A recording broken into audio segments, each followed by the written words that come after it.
शेतकरी बांधवांनो, बऱ्याच द्राक्ष बागा या फुलोरा अवस्थेमध्ये आहेत आणि या फुलोरा अवस्थेमध्ये मनी सेटिंग नंतर होणारी कूज असेल किंवा फुलोरा अवस्थेमध्ये होणारी काही प्रमाणामध्ये गळ असेल, या सगळ्या समस्या आपल्याला द्राक्ष बागेमध्ये मोठ्या प्रमाणामध्ये भेडसावत असतात. आणि अशाच परिस्थितीमध्ये या फुलोरा अवस्थेमध्ये होणारी गळ असेल किंवा कूज असेल, या संदर्भामध्ये आपल्याला कोणकोणत्या अडचणी येत असतात आणि या अडचणी कशामुळे येत असतात, याच संदर्भामध्ये आपल्याला या व्हिडिओमध्ये सविस्तर माहिती जाणून घ्यायची आहे. शेतकरी बांधवांनो, ज्यावेळेस आपण द्राक्ष बागेचा विचार करतो, द्राक्ष बागेमध्ये फुलोरा अवस्था ही महत्त्वाची मानली जात असते. पण ह्याच फुलोरा अवस्थेमध्ये अगोदरचे जे काही 30-35 दिवस असतात, या 30-35 दिवसामध्ये आपण द्राक्षवेलीचं केलेलं व्यवस्थापन, अन्नद्रव्य व्यवस्थापन किंवा फवारणींचं नियोजन, या सगळ्या कारणांमुळे आपल्याला फुलोरा अवस्थेमध्ये मोठ्या प्रमाणामध्ये अडचणी येत असतात. त्याचबरोबर या फुलोरा अवस्थेमध्ये जे काही बदलणारं वातावरण आहे, ज्यामध्ये पडणारा दव असेल, पडणारा पाऊस असेल किंवा ढगाळ वातावरण असेल, कमी सूर्यप्रकाश असेल, या सगळ्या कारणांमुळे सुद्धा आपल्याला द्राक्ष बागेमध्ये वेगवेगळ्या अडचणी येत असतात.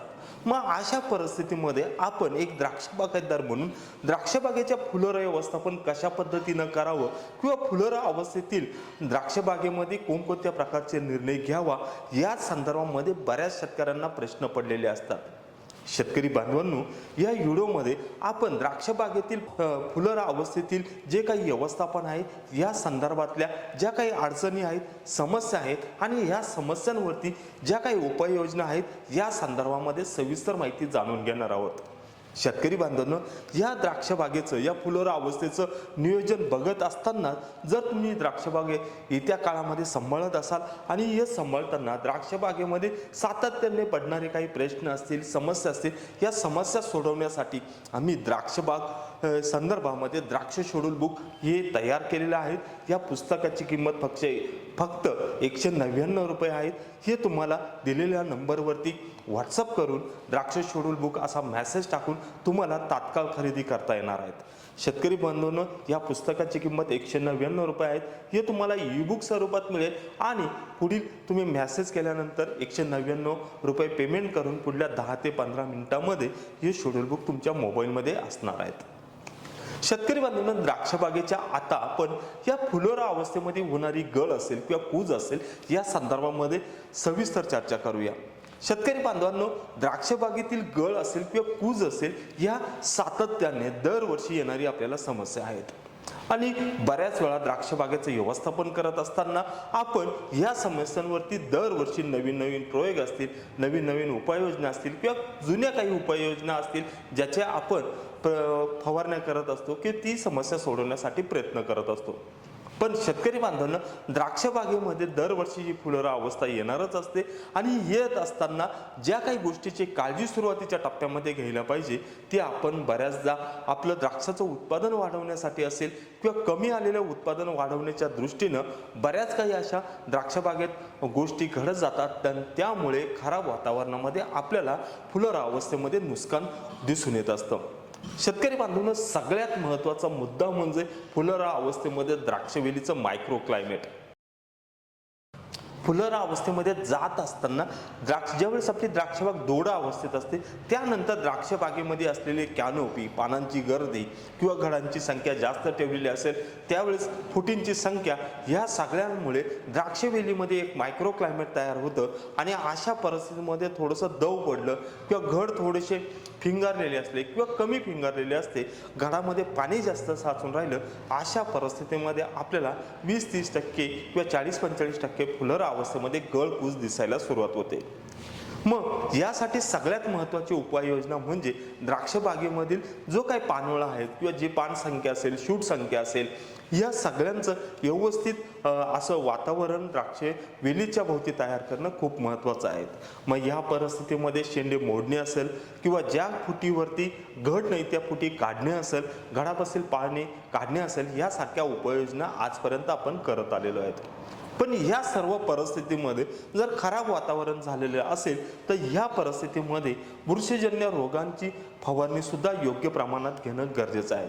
मग या परिस्थितीमध्ये बऱ्याचदा अमिस्टार स्कोर असेल किंवा अमिस्टार टॉप असेल, त्याचबरोबर कस्टडिया असेल, यासारख्या बुरशीनाशकांची फवारणी तुम्ही ह्या फुलोरे अवस्थेच्या 20 ते 30% अवस्थेत तुम्ही घेऊ शकता. त्याचे तुम्हाला गळकुजीसाठी खूप चांगल्या पद्धतीचे रिझल्ट सुरुवातीच्या टप्प्यात दिसून येऊ शकतील. त्याचबरोबर दुसरा मुद्दा ठरतो तो म्हणजे अन्नद्रव्यांचा. बऱ्याच वेळा द्राक्ष बागेचं व्यवस्थापन करत असताना सुरुवातीच्या 30 दिवसामध्ये कॅल्शियम असेल, फॉस्फरस असेल, मॅग्नेशियम असेल यासारख्या अन्नद्रव्यांचा पुरवठा व्यवस्थित न झाल्यामुळे सुद्धा द्राक्ष बागेमध्ये मोठ्या प्रमाणामध्ये आपल्याला गळकूज बघायला मिळते.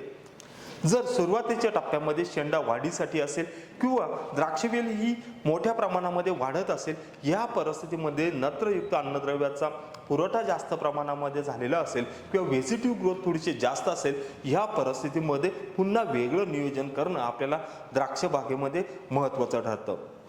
आता सगळ्यात महत्त्वाचं, जर तुमच्या बागेमध्ये नत्राचं व्यवस्थापन सुरुवातीच्या टप्प्यात जास्त झालेलं असेल किंवा द्राक्षवेलीमध्ये व्हेजिटिव्ह ग्रोथ थोडीशी जास्त असेल, तर ह्या परिस्थितीमध्ये तुम्ही पोटॅशियम शोनाइट असेल किंवा 0-60-20 असेल यासारख्या ग्रेडचा वापर सुरुवातीच्या टप्प्यामध्ये करणं गरजेचं आहे. 0-60-20 ही ग्रेड आता वेगळ्या नावाने मिळते, त्याचाही विचार तुम्ही वापरताना करायला हवा. शेतकरी बांधवांनो, जर दोडा अवस्थेमध्ये बागेमध्ये व्हेजिटिव्ह ग्रोथ जास्त असेल तर या परिस्थितीमध्ये तुम्ही पोटॅशियम शोनाइट 5 ते 6 किलो जमिनीतून देऊन घेतलं, त्याबरोबर पोटॅशियम मॉलिब्डेनम असेल, अमोनियम मॉलिब्डेनम असेल, एकरी 70-75 किंवा 100 ग्रॅमच्या आसपास जर तुम्ही दिलं तर त्याचे तुम्हाला चांगल्या पद्धतीचे रिझल्ट गळकुजीसाठी नक्की येऊ शकतात. त्याचबरोबर याच परिस्थितीमध्ये द्राक्ष बागेमध्ये पोटॅशियम शोनाइट आणि बोरान याची एक फवारणी जर तुम्ही द्राक्ष बागेत घेतली, त्याचे सुद्धा तुम्हाला पुढे जाऊन गळ होण्यासाठी असेल किंवा कूज होऊ नये यासाठी रिझल्ट मिळू शकतात.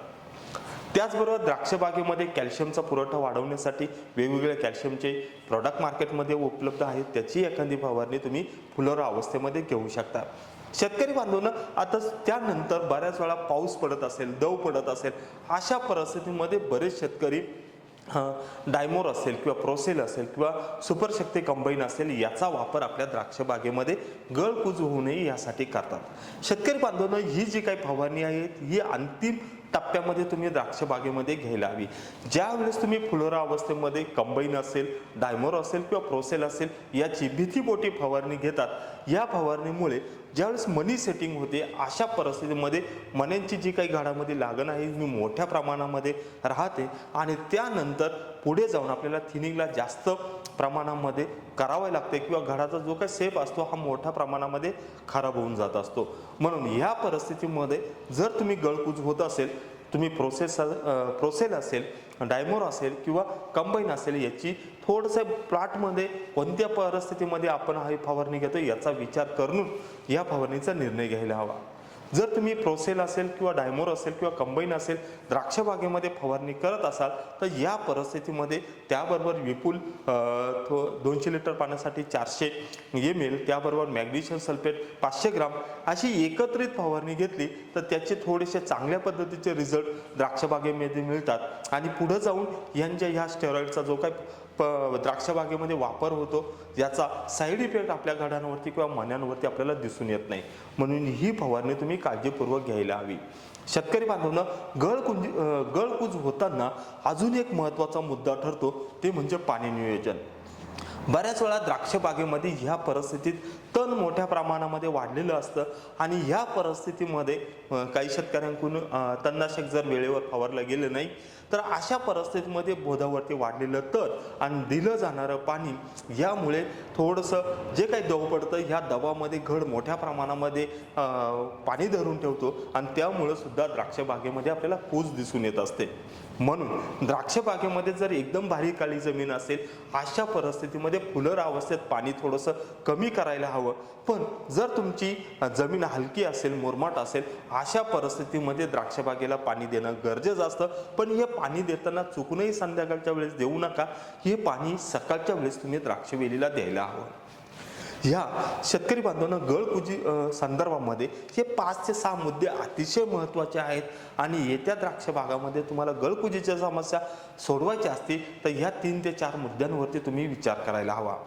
शेतकरी बांधवांनो, येत्या काळामध्ये द्राक्ष बागेमध्ये होणारी गळकूज आहे या संदर्भामधले 5 ते 6 मुद्दे मी तुम्हाला ह्या व्हिडिओमध्ये सविस्तर पद्धतीने समजून सांगण्याचा प्रयत्न केला. ते तुम्हाला आवडले असतील तर नक्की लाईक करा आणि तुमचे काही प्रश्न असतील गळकुजी संदर्भामध्ये किंवा तुमच्या द्राक्षबागेमध्ये गळकुजीच्या ज्या काही अडचणी असतील मला कॉमेंट करायला विसरू नका. शेतकरी बांधवांनो, द्राक्षबागेचे हे व्यवस्थापन आपण करत असताना जर येणाऱ्या समस्या असतील किंवा द्राक्षबागेत घ्यावयाचे निर्णय असतील, यासाठी जे काही मी द्राक्ष शेड्यूल बुक सांगितलं याचा तुम्हाला नक्की चांगला फायदा होईल. या दिलेल्या नंबरवरती द्राक्ष शेड्यूल बुक म्हणून असा मेसेज करा आणि द्राक्षबागेमध्ये 199 रुपयामध्ये द्राक्षबागेतील समस्या सोडवण्यासाठी याचा तुम्हाला चांगल्या पद्धतीचा फायदा होऊ शकतो. शेतकरी बांधवांनो, या व्हिडिओमध्ये मी येथेच थांबतो. नमस्कार.